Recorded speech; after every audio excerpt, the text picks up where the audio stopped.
Proverbe chapitre 6. Mon fils, si tu as cautionné ton prochain, si tu t'es engagé pour autrui, si tu es enlacé par les paroles de ta bouche, si tu es pris par les paroles de ta bouche, fais donc ceci. Mon fils, dégage-toi, puisque tu es tombé au pouvoir de ton prochain. Va et prosterne-toi et fais des instances auprès de lui. Ne donne ni sommeil à tes yeux, ni assoupissement à tes paupières. Dégage-toi comme la gazelle de la main du chasseur, comme l'oiseau de la main de l'oiseleur. Va vers la fourmi, paresseux. Considère ses voies et deviens sage. Elle n'a ni chef, ni inspecteur, ni maître. Elle prépare en été sa nourriture. Elle amasse pendant la moisson de quoi manger. Paresseux, jusqu'à quand seras-tu couché? Quand te lèveras-tu de ton sommeil? Un peu de sommeil, un peu d'assoupissement, un peu croiser les mains pour dormir. Et la pauvreté te surprendra comme un rôdeur, et la disette comme un homme en armes. L'homme pervers, l'homme inique, marche la fausseté dans la bouche. Il cligne des yeux, parle du pied, fait des signes avec les doigts. La perversité est dans son cœur. Il médite le mal en tout temps. Il excite des querelles. Aussi sa ruine arrivera-t-elle subitement. Il sera brisé tout d'un coup et sans remède.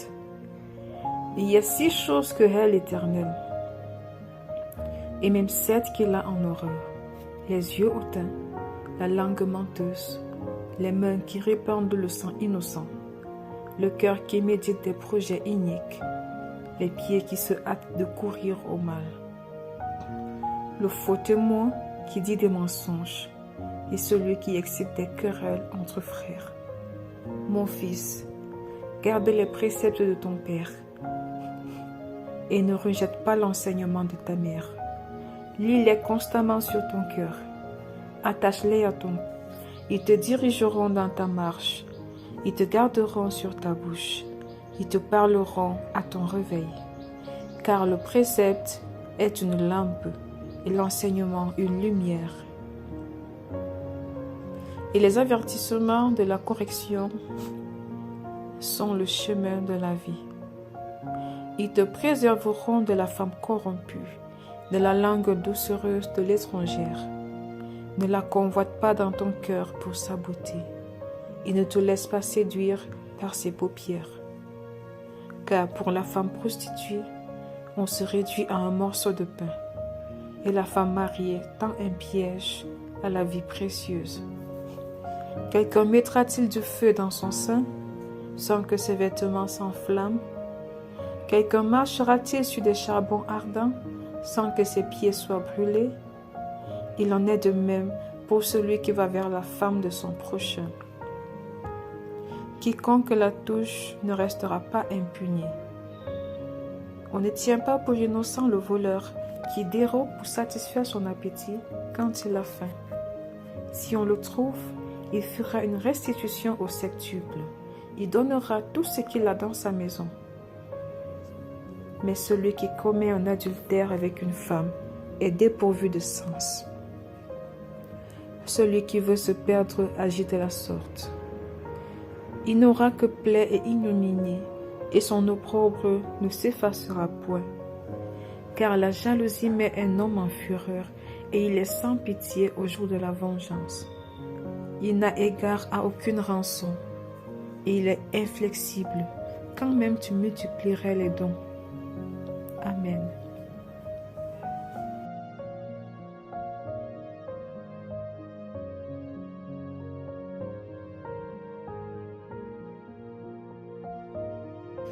Actes des apôtres, chapitre 22.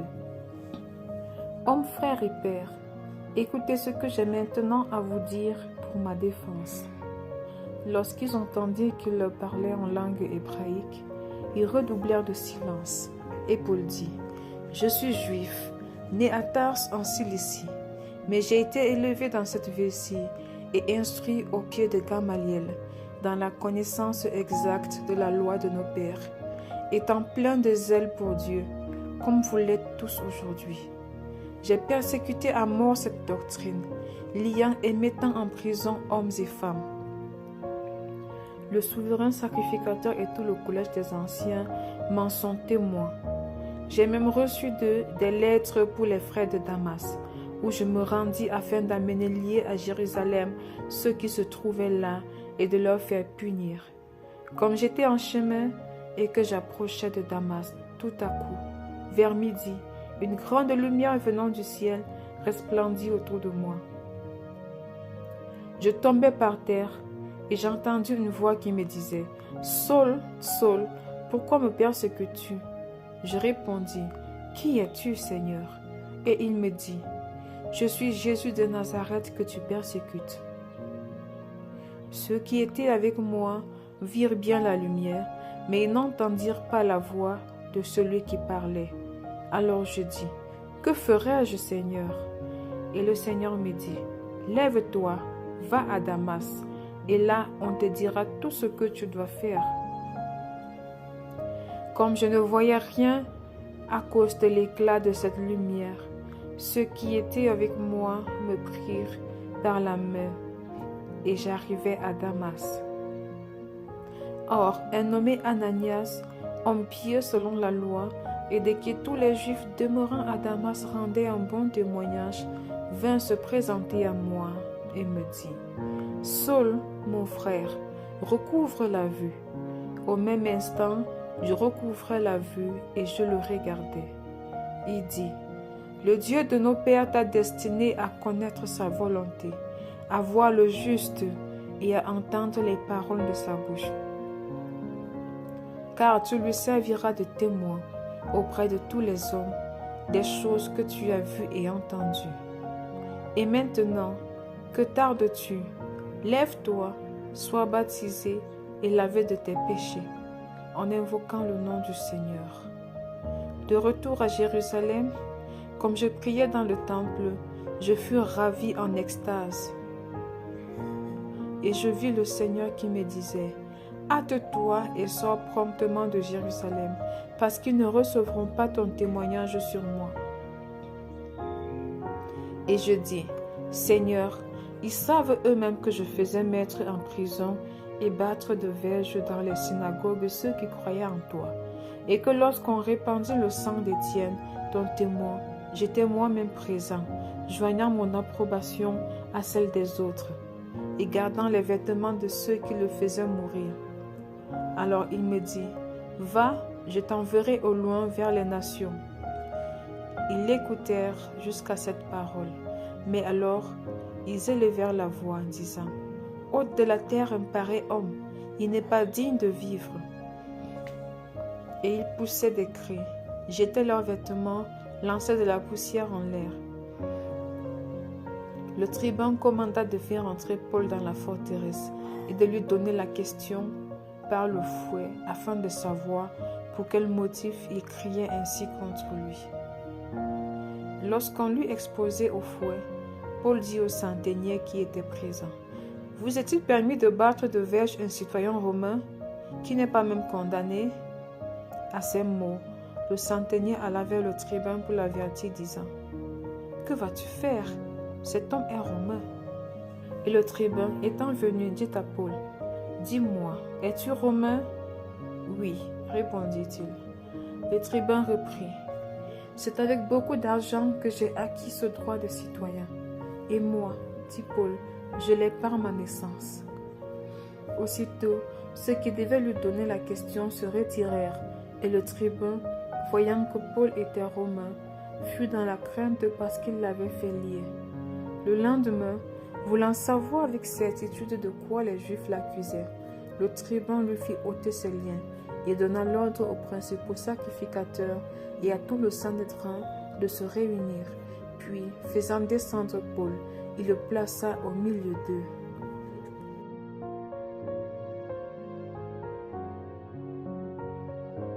Acte 2, chapitre 23. Paul, les regards fixés sur le Sanhédrin, dit « Hommes frères, si en toute bonne conscience que je me suis conduit jusqu'à ce jour devant Dieu. Le souverain sacrificateur Ananias ordonna à ceux qui étaient près de lui de le frapper sur la bouche.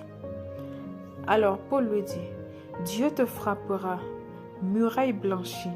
Tu es assis pour me juger selon la loi, et tu violes la loi en ordonnant qu'on me frappe. » Ceux qui étaient près de lui dirent, « Tu insultes le souverain sacrificateur de Dieu. » Et Paul dit, « Je ne savais pas, frère, que ce fut le souverain sacrificateur, car il est écrit, « Tu ne parleras pas mal du chef de ton peuple. » Paul, sachant qu'une partie de l'assemblée était composée de Sadducéens et l'autre de pharisiens, s'écria dans le Sanhédrin, « Homme frère, je suis pharisien, fils de pharisien.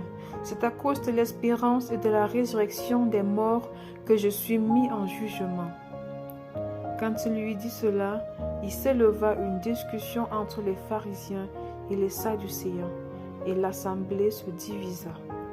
Car les Sadducéens disent qu'il n'y a point de résurrection, et qu'il n'existe ni ange ni esprit, tandis que les pharisiens affirment les deux choses. Il y eut une grande clameur, et quelques scribes du parti des pharisiens, s'étant levés, engagèrent un vif débat et dirent, « Nous ne trouvons aucun mal en cet homme. Peut-être un esprit ou un ange lui a-t-il parlé ?» Comme la discorde allait croissant, le tribun, craignant que Paul ne fût mis en pièces par ces gens, fit descendre les soldats pour l'enlever du milieu d'eux et le conduire à la forteresse. La nuit suivante, le Seigneur apparut à Paul et dit, « Prends courage, car de même que tu as rendu témoignage de moi dans Jérusalem, il faut aussi que tu rendes témoignage dans Rome. » Quand le jour fut venu, les Juifs formèrent un complot et firent des imprécations contre eux-mêmes en disant qu'ils s'abstiendraient de manger et de boire jusqu'à ce qu'ils eussent tué Paul. Ceux qui formèrent ce complot étaient plus de 40, et ils allèrent trouver les principaux sacrificateurs et les anciens, auxquels ils dirent, « Nous nous sommes engagés avec des imprécations contre nous-mêmes, à ne rien manger jusqu'à ce que nous ayons tué Paul. Vous donc, maintenant adressez-vous avec le Sanhédrin au tribun, pour qu'il l'amène devant vous, comme si vous vouliez examiner sa cause plus exactement, et nous, avant qu'il approche, nous sommes prêts à le tuer. » Le fils de la sœur de Paul, ayant eu connaissance du guet-apens, alla dans la forteresse et informa Paul. Paul appela l'un des centeniers et dit, « Mène ce jeune homme vers le tribun, car il a quelque chose à lui rapporter. » Le centenier prit le jeune homme avec lui, le conduisit vers le tribun et dit, « Le prisonnier Paul m'a appelé et il m'a prié de t'amener ce jeune homme qui a quelque chose à te dire. » Le tribun, prenant le jeune homme par la main et se retirant à l'écart, lui demanda, « Qu'as-tu à m'annoncer » Il répondit, « Les Juifs sont convenus de te prier d'amener Paul demain devant le Sanhédrin, comme si tu devais t'acquérir de lui plus exactement. Ne les écoute pas, car plus de 40 d'entre eux lui dressent un guet-apens et se sont engagés avec des imprécations contre eux-mêmes à ne rien manger ni boire jusqu'à ce qu'il les tue. Maintenant, ils sont prêts et n'attendent que ton consentement. » Le tribun renvoya le jeune homme après lui avoir recommandé de ne parler à personne de ce rapport qu'il lui avait fait.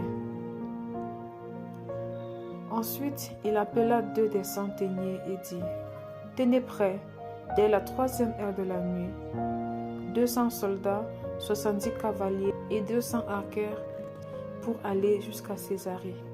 Qu'il y ait aussi des montures pour Paul, afin qu'on le mène sain et sauf au gouverneur Félix. » Il écrivit une lettre ainsi conçue. « Claude Lysias, au très excellent gouverneur Félix, salut. » Cet homme, dont les Juifs s'étaient saisis, allait être tué par eux lorsque je survins avec des soldats et le leur enlevai. Ayant appris qu'il était romain, voulant connaître le motif pour lequel il l'accusait, je l'amenai devant leur Sanhédrin. J'ai trouvé qu'il était accusé au sujet des questions relatives à leur foi, mais qu'il n'avait commis aucun crime qui mérite la mort ou la prison. Informé que les Juifs lui dressaient des embûches, je te l'ai aussitôt envoyé, en faisant savoir à ces accusateurs qu'ils eussent à s'adresser eux-mêmes à toi, à Dieu. Les soldats, selon l'ordre qu'ils avaient reçu, prirent Paul et le conduisirent pendant la nuit jusqu'à Antipatrie. Le lendemain, laissant les cavaliers poursuivre la route avec lui, ils retournèrent à la forteresse. Arrivés à Césarée, les cavaliers remirent la lettre au gouverneur et lui présentèrent Paul. Le gouverneur, après avoir lu la lettre, demanda de quelle province était Paul.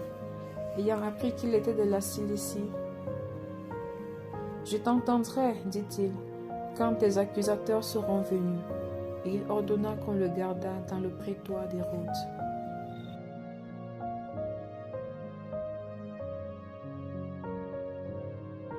Acte 2, chapitre 24. 5 jours après, arriva le souverain sacrificateur Ananias, avec des anciens et un orateur nommé Tertulle. Ils portèrent plainte au gouverneur contre Paul. Paul fut appelé et Tertulle se mit à l'accuser en ces termes. « Très excellent Félix, tu nous fais jouir d'une paix profonde, et cette nation a obtenu de salutaires réformes par tes soins prévoyants. C'est ce que nous reconnaissons en tout et partout avec une entière gratitude. Mais pour ne pas te retenir davantage, je te prie d'écouter, dans ta bonté, ce que nous avons à dire en peu de mots. Nous avons trouvé cet homme qui est une peste, qui excite des divisions parmi tous les Juifs du monde, qui est chef de la secte des Nazaréens, et qui même a tenté de profaner le temple. Et nous l'avons arrêté. Nous avons voulu le juger selon notre loi. Mais le tribun Lysias étant survenu, l'a arraché de nos mains avec une grande violence, en ordonnant à ses accusateurs de venir devant toi. Tu pourras toi-même, en l'interrogeant, apprendre de lui tout ce dont nous l'accusons. » Les Juifs se joignirent à l'occasion, soutenant que la chose était ainsi. Après que le gouverneur lui eut fait signe de parler, Paul répondit, « Sachant que depuis plusieurs années, tu es juge de cette nation, c'est avec confiance que je prends la parole pour défendre ma cause. Il n'y a pas plus de 12 jours, tu peux t'en assurer, que je suis monté à Jérusalem pour adorer. On ne m'a trouvé ni dans le temple, ni dans les synagogues, ni dans la ville, disputant avec quelqu'un ou provoquant un rassemblement séditieux de la foule. Et il ne saurait prouver ce dont il m'accuse maintenant. Je t'avoue bien que je sers le Dieu de mes pères, selon la voie qu'ils appellent une secte, croyant tout ce qui est écrit dans la loi et dans les prophètes, et ayant en Dieu cette espérance, comme ils l'ont eux-mêmes, qu'il y aura une résurrection des justes et des injustes. C'est pourquoi je m'efforce d'avoir constamment une conscience sans reproche devant Dieu et devant les hommes. Après une absence de plusieurs années, je suis venu pour faire des aumônes à ma nation et pour présenter des offrandes. C'est alors que quelques Juifs d'Asie m'ont trouvé purifié dans le temple, sans attroupement ni tumulte. C'était à eux de paraître en ta présence et de se porter accusateurs s'ils avaient quelque chose contre moi. Ou bien que ceux-ci déclarent de quel crime ils m'ont trouvé coupable lorsque j'ai comparu devant le Sanhédrin. À moins que ce ne soit uniquement de ce cri que j'ai fait entendre au milieu d'eux. C'est à cause de la résurrection des morts que je suis aujourd'hui mis en jugement devant vous. » Félix, qui savait assez exactement ce qui concernait cette doctrine, les ajourna en disant, « Quand le tribun Lysias sera venu, j'examinerai votre affaire. » Et il donna l'ordre au centenier de garder Paul, en lui laissant une certaine liberté et en n'empêchant aucun des siens de lui rendre des services. Quelques jours après, Félix vient avec Drusille, sa femme, qui était juive, et il fit appeler Paul. Il entendit sur la foi en Christ. Mais quand Paul discourait sur la justice, sur la tempérance et sur le jugement à venir, Félix, effrayé, dit: « Pour le moment, retire-toi. Quand j'en trouverai l'occasion, je te rappellerai. » Il espérait en même temps que Paul lui donnerait de l'argent. Aussi l'envoyait-il chercher assez fréquemment pour s'entretenir avec lui. 2 ans s'écoulèrent ainsi, et Félix eut pour successeur Porcius Festus. Dans le désir de plaire aux Juifs, Félix laissa Paul en prison. Amen.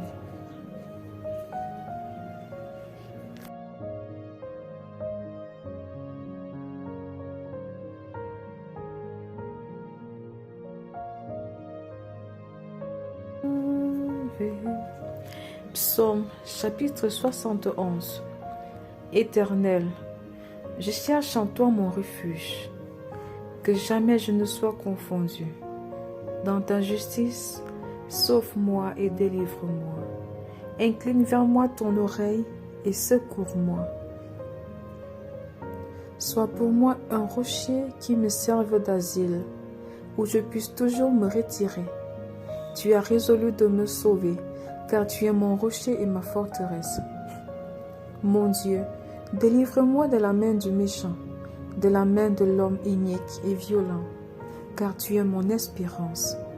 Seigneur éternel, en toi je me confie dès ma jeunesse. Dès le ventre de ma mère, je m'appuie sur toi. C'est toi qui m'as fait sortir du sein maternel. Tu es sans cesse l'objet de mes louanges. Je suis pour plusieurs comme un prodige, et toi, tu es mon puissant refuge. Que ma bouche soit remplie de tes louanges, que chaque jour elle te glorifie. Ne me rejette pas au temps de la vieillesse. Quand mes forces s'en vont, ne m'abandonne pas, car mes ennemis parlent de moi, et ceux qui guettent ma vie se consultent entre eux, disant: Dieu l'abandonne. Poursuivez, saisissez-le, il n'y a personne pour le délivrer. Ô Dieu, ne t'éloigne pas de moi. Mon Dieu, viens en hâte à mon secours. Qu'ils soient confus, anéantis, ceux qui en veulent à ma vie. Qu'ils soient couverts de honte et d'opprobre, ceux qui cherchent ma perte. Et moi, j'espérerai toujours, je te louerai de plus en plus. Ma bouche publiera ta justice, ton salut chaque jour, car j'ignore quelles en sont les bornes. Je dirai tes œuvres puissantes, Seigneur éternel. Je rappellerai ta justice, la tienne seule. Ô Dieu, tu m'as instruit dès ma jeunesse, et jusqu'à présent, j'annonce tes merveilles. Ne m'abandonne pas, ô Dieu, même dans la blanche vieillesse, afin que j'annonce ta force à la génération présente, ta puissance à la génération future. Ta justice, ô Dieu, atteint jusqu'au ciel. Tu as accompli de grandes choses, ô Dieu, qui est semblable à toi. Tu nous as fait éprouver bien des détresses et des malheurs, mais tu nous redonnes la vie. Tu nous feras remonter des abîmes de la terre. Relève ma grandeur, console-moi de nouveau, et je te louerai au son du luth. Je sentirai ta fidélité, mon Dieu. Je te célébrerai avec la harpe, Saint d'Israël. En te célébrant, j'aurai la joie sur les lèvres, la joie dans mon âme que tu as délivrée. Ma langue chaque jour publiera ta justice, car ceux qui cherchent ma perte sont honteux et confus. Amen.